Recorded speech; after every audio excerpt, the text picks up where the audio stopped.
Саламатсыңдар ма балалар? Бүгін біз Әбілхан Қастеев атындағы Қазақстан Республикасының мемлекеттік өнер музейінің арт лабораториясында шеберлік сағатын өтеміз. Бүгінгі шеберлік сағатта біз сувенирлік бұйым жасаймыз. Бұл бұйым құрақ техникасыменен жасалынатын сувенирлік бұйым. Бұл бұйымды жасау үшін бізге ермек саз балшық керек. Қандай әртүрлі жұмсақ, арнайы біз өзіміз тақтай шалып отырмыз. Кесіп жасау үшін бізге әрине қайшы керек. Соныменен сувенирімізге жабыстырып қою үшін магниттік пластина керек.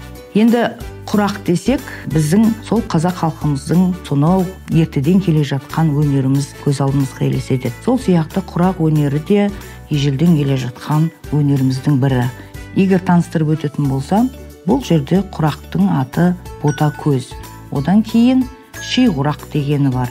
Бұл аталмыш құрақтар көрпе болмаса жаңағы жастықтарға қап тігу үшін осындай құрақ бұйымдар тігіліп отырған. Ал енді балалар, жасайтын бұйымымызды бастауға кірісейік. Алдымен біз бір түсті, қоңыр түс болсын, қара түс болсын, ермек сазымызды алып, жасайтын бұйымымыздың қаңқасын жасап алуымыз керек. Жасайтын бұйымымыз әдемі шығу үшін мынадай етіп дөңгелектеп аламыз. Енді біз өз талғамымызға қарай түстер таңдаймыз. Қызыл түс, содан кейін күлгін түсті таңдаймын, ал ортасына сарғыш қызылды аламын. Енді ортасына бірінші біз көз жасап аламыз. Құрақтың ортасында бота көз болады. Сондықтан да құрақтың аты бота көз деп аталынған.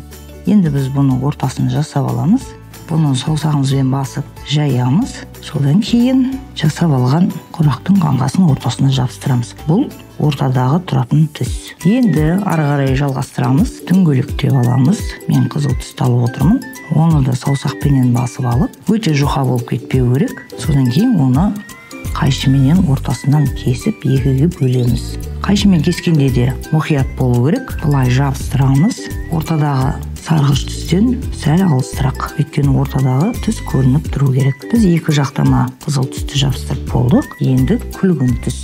Оны да дөңгелектеп алып, ортасынан кесіп, жасап отқан бұйымымыздың екі жанына қоямыз. Үстінен онша баспаймыз. Келесі осы екі түсті кезек-мезек алмастырып, бота көз құрақтың формасын келтіреміз. Енді мұқият қараймыз. Біз ортадан жасап алдық, күлгін түспенен қызыл түсті. Енді соның ортасындағы қиыққа жартылай күлгін түспенен қызыл түстің ортасына қоямыз. Қайтадан күлгін түс, дөңгелектеп аламыз. Соған қарама-қарсы қойып шығамыз. Тағы да күлгін түспенен қызыл түстің қиындысына орналастырамыз. Екеуінің ортасынан теңдей қылып бөліп алуымыз керек. Біреусі жіңішке, болмаса біреусі жуан болып кетпеу керек. Тағы да қиысқан жерге қоямыз. Жасап отырған кезде мұқият болу керек. Келесі сәл үлкенірек қылып жасаймыз. Бұлай айтқанда көлемі жағынан үлкейе береді. Негізінде балалар құрақты мата қиындысынан тігіп жасайды. Жаңа айтып кеттім, бота көз немесе ши құрақтарды матаның қиындысынан қиып алып, бірін-біріне келістіріп тігіп шығады. Сонда бір көрпеге 4 көз, болмаса 5 көзден осындай бота көздер жасап, арасына үшбұрыш салып, құрақтары жасап отырған. Соңғы қатарын жасаймыз. Өздерің байқап отырғандай, әрбір қатарға келгенде дөңгелектеген ермек сазымыздың көлемін үлкейте береміз. Екі түсті қиыстырып салып болдық. Енді біз ортадағы сары түстен аламыз да, енді осы жасаған бұйымымызға ұзын шақты қайма жасап шығамыз. Айналасына қоятын қаймамызды бірдей жасау керек, өйткені бір жері қалың, бір жері жұқа болып кетпеу керек. Мінекей балалар, жасаған сувенирлік бұйымымызды аяқтап біттік. Енді бұл осылай тұрып, сәл тобарсу керек. Бір күннен кейін астына магнит жабыстырамыз. Балалар, енді осы жасаған бұйымыз бойынша сендерге қоятын 3 сұрағым бар. Бірінші сұрақ: құрақ қандай материалдан жасалады?